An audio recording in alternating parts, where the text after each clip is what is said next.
আসসালামু আলাইকুম। আজকে তোমাদের সামনে সেল ডিভিশন অন্যভাবে উপস্থাপন করব। চলো শুরু করা যাক।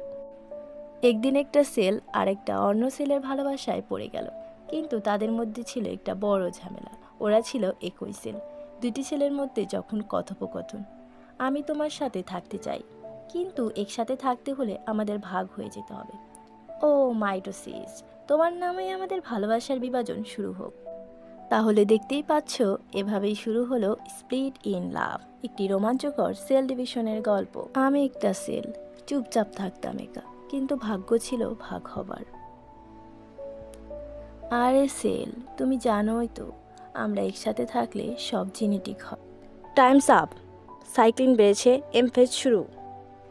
দেখো, আমাদের ভালোবাসা এখন কপি হয়ে যাচ্ছে। প্রথমে প্রস্তুতি, তারপর লাইনে দাঁড়ানো, এরপর টানা হিসড়া, শেষে ভাগ হয়ে যাওয়া। আমরা দুইজন, কিন্তু হৃদয়ে সেই ডিএনএ। আহা, কি ভালোবাসা! সুতরাং মাইটোসিস মানে একটি থেকে দুইটি হুবহু।